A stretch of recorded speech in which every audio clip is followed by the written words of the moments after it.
Les amis, bonjour. Avez-vous constaté que dans notre génération, un mariage sur deux ne tient pas? Avez-vous constaté aussi que dans notre génération, les hommes semblent ne plus être des hommes et que les femmes semblent ne plus être des femmes? Et avez-vous vu aussi que la société dans laquelle on vit nous a ramenés dans une confusion? Ça veut dire que lorsqu'on pense faire le bien et qu'on prend les Écritures en parallèle, en fait, on est dans le mal. Mais qu'on accepte facilement au nom de l'habitude, au nom de la tradition, au nom de la culture, de vivre dans ce mal selon les Écritures, mais que nous pensons bien. Prenons le cas du féminisme.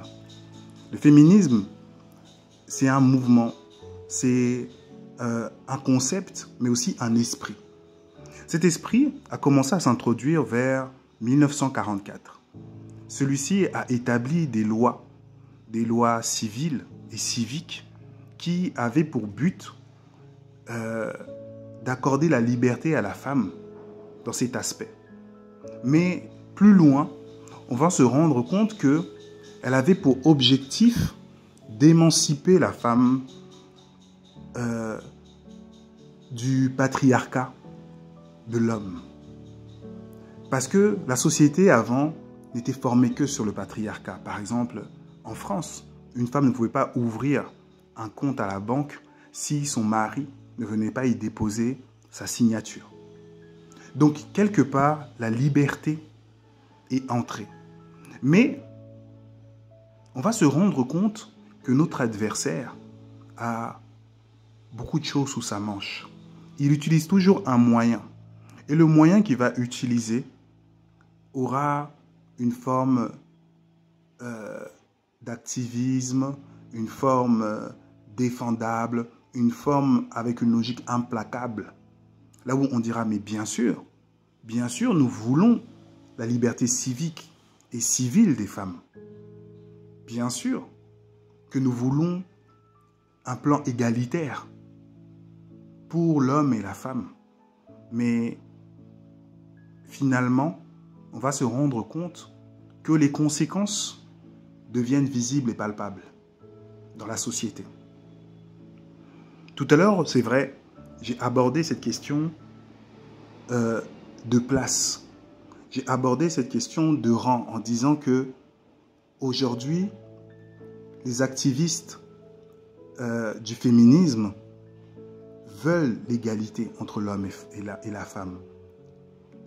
Chose qui n'est pas mauvaise à nos yeux. Mais si on va dans Genèse 3, 15, on va se rendre compte que le Seigneur va d'abord mettre une inimitié entre la femme et le serpent. Et cette inimitié fait de la femme l'ennemi numéro 1 du serpent. Ensuite, la deuxième chose, lorsqu'on continue le chapitre, on se rend compte que le Seigneur met les désirs de la femme vers l'homme et place l'homme à un rang supérieur de la femme. Paul revient dans Éphésiens, nous appuyons encore ça, dans Éphésiens 5, en disant que l'homme est le chef de la femme. Ou le mari, plutôt, est le chef de la femme. Mais on va se rendre compte que lorsqu'on parle comme ça, beaucoup de poils s'irrissent. On dira oui, mais il est le chef, mais... Chef veut dire qu'il y a un pouvoir. Ça veut dire qu'il y a une autorité.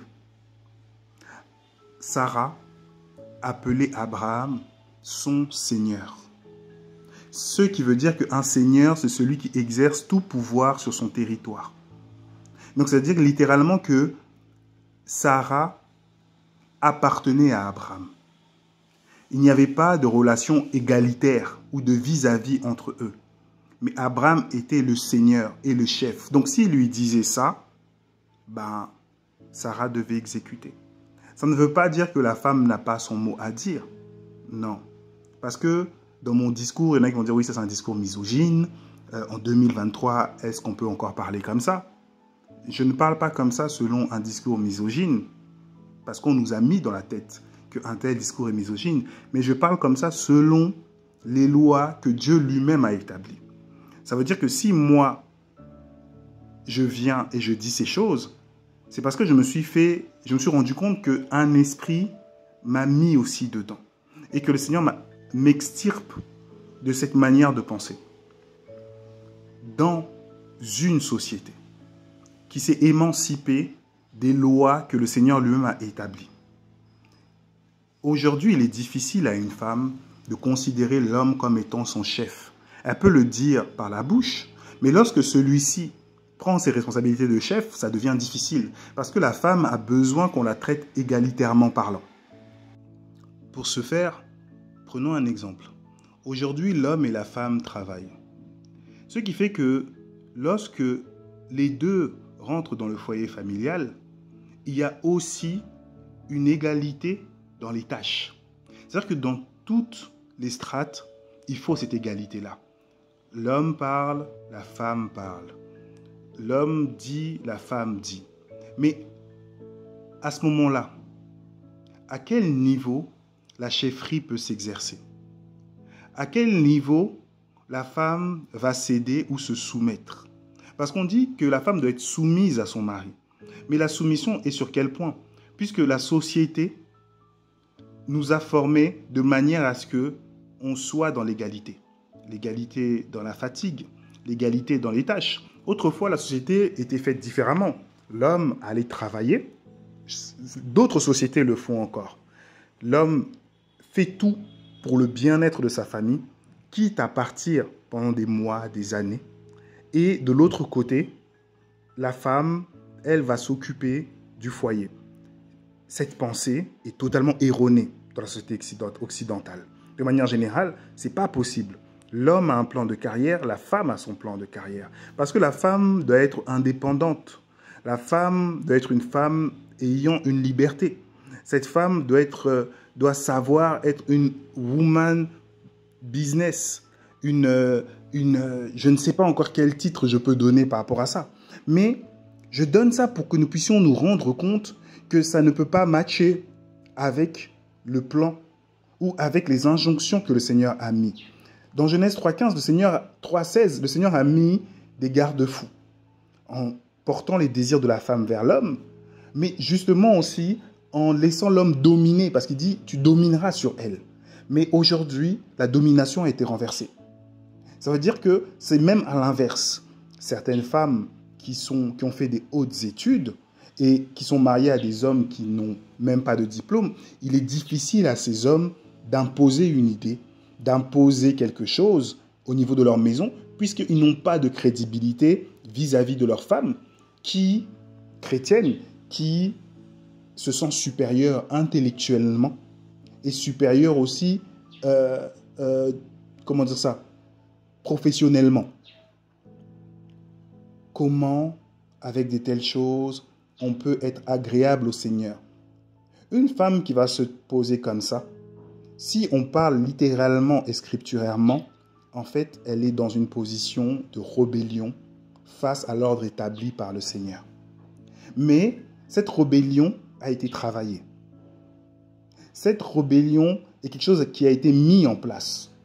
C'est un modèle qu'on a créé. Cette liberté, en fait, qu'on dit la liberté de la femme, est venue justement renverser la loi de Dieu. C'est-à-dire qu'on est venu émanciper la femme des injonctions du Seigneur.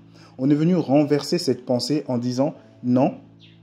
Autrefois, oui, dans le jardin d'Éden, au début, l'homme et la femme étaient sur un point égalitaire, mais maintenant, quand le Seigneur est venu instaurer sa loi en disant non, l'homme est le chef de la femme doit être soumise à l'homme. On est venu en fait renverser ça en disant non, la femme doit être indépendante, elle doit avoir du pouvoir. La femme est capable d'agir, c'est une femme capable, c'est une femme de valeur. La femme de valeur dans la Bible, c'est une femme qui est dépendante de son mari. Mais on a enlevé la dépendance à l'homme pour créer l'indépendance.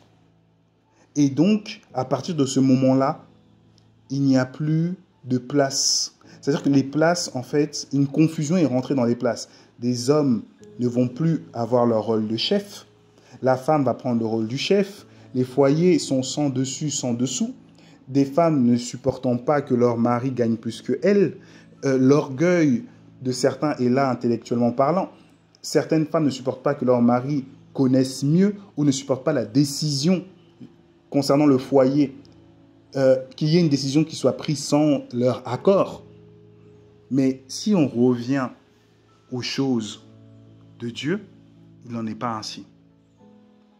Il n'en est pas ainsi. Certains me diront, oui, il n'y a ni homme, ni femme, ni grec. Oui, mais là, on parle dans un langage spirituel. Mais là, on est dans un langage terrestre. Et la Nouvelle Alliance vient nous affirmer. Mais le monde et la tradition occidentale, j'appuie bien dessus, vient en fait enlever cette manière, vient nous ramener dans le mal est bien et le bien est mal. Pour vous dire à partir de quel moment le Seigneur a commencé à me ramener cet électrochoc, j'étais en Afrique. J'étais sur une terrasse avec un couple de fiancés. Je me suis rendu compte qu'au bout d'une demi-heure, la fiancée n'avait pas dit un mot. Alors, intrigué, je pose la question, mais pourquoi ne parles-tu pas, ne converses-tu pas? Et son fiancé, calmement, est venu me répondre en disant, nous, chez nous, dans notre culture, si on ne lui donne pas la parole, la femme ne peut pas s'exprimer comme ça ou rentrer dans la conversation. J'étais étonné. C'était une bizarrerie pour moi en disant, bah bon, c'est curieux, elle n'est pas libre, ou je suis parti dans plein de choses. Mais plus tard, avec le temps, je me suis rendu compte que, en fait, c'était une soumission. C'était une soumission. Mais moi, je n'ai jamais connu ces choses. Parce que de la manière, ou dans l'environnement dans lequel j'ai évolué, la femme est libre. La femme est indépendante. Elle s'exprime, elle dit les choses, mais elle n'est pas dépendante de l'homme. Ça, c'est pas possible. Et c'est là que le Seigneur a commencé à me faire comprendre que justement, même dans les églises, dans les assemblées, dans les familles, que les femmes n'étaient plus des femmes soumises, mais elles étaient devenues rebelles vis-à-vis de sa parole. Parce qu'elles veulent toujours dire un mot. Elles veulent toujours poser leur opinion, parler, montrer qu'elles sont là. Mais que l'autorité était devenue quelque chose de difficile. Bien sûr que beaucoup de pères ont fauté. Bien sûr que l'exemplarité est difficile. Mais je viens nous rappeler, non pas dans un esprit misogyne ou machiste, pour dire que non, je suis comme ça, non, mais que c'est un danger en fait. Pour que une femme chrétienne soit là et se positionne comme étant l'égale de son mari. Elle doit accepter que ce mari est le chef. Ce n'est pas moi qui ai mis ces lois. Ne m'en voulez pas par pitié. Ne vous agacez pas. Mais si le Seigneur a mis ça, c'est des garde-fous. Parce qu'il connaît les désirs de la femme. Il connaît les désirs de pouvoir de la femme. Il connaît les pulsions de la femme. Et il sait comment les bloquer. Mais sortons. Sortons en fait de cet engrenage et de ce travail qui a été élaboré dans cette liberté. Je ne parle pas de la liberté civique ou civile, mais je parle dans cette liberté là où le patriarcat en fait doit mourir au profit de la liberté et de l'indépendance. Je nous encourage, nous, mais surtout vous, mes sœurs, à demander au Seigneur. Demandez au Seigneur réellement qu'est-ce qui est dans votre cœur. Est-ce que les rejetons de la rébellion sont déjà installés? Est-ce que le fruit de la soumission agit? Si tu demandes au Seigneur et que on voit que la désobéissance, la rébellion est dans ton cœur, crois-moi, tu ne pourras pas obéir au Seigneur. Parce que les Écritures disent que le mari est comme Christ. Malgré ses défauts, malgré les mauvaises choses qu'ils font, alors, comme les Écritures disent, fais le bien tant que tu peux faire le bien. Toi, n'agis pas en mal, mais considère-le comme étant ton chef. On dit de la même manière pour les esclaves. Dans les évangiles, on explique, on dit, même si tu as un mauvais maître, toi, n'oublie pas que tu as un maître qui est au-dessus. Tu as un mari qui est au-dessus de celui que tu as. Mais le bon mari sait aussi pourquoi tu passes par là. Si tu n'es pas marié, alors prie, demande au Seigneur d'enlever de ton cœur ces épines, d'enlever de ton cœur ce formatage, afin que tu apprennes la soumission. On a mis cette soumission dans le cœur de la femme, on lui a demandé, parce qu'on sait la rébellion, l'intensité de rébellion, la dose de rébellion qu'il y a dans le cœur de la femme. L'homme est différent, la femme est différente. Nous ne pouvons pas nous comparer. On n'a pas été fait dans le même temps, mais on dit que la femme a été faite pour l'homme, et non le contraire. Et c'est important d'accepter ce que le Seigneur a mis en place, parce que sa sagesse dépasse la nôtre. Je prie vraiment que l'humilité vienne et que vous puissiez aussi me pardonner si je vous ai offensé en quoi que ce soit. Mais une nouvelle fois, ce n'est pas machiste ou misogyne, mais c'est la parole du Seigneur. Réveillons-nous, sortons d'elle. Demeurez bénis.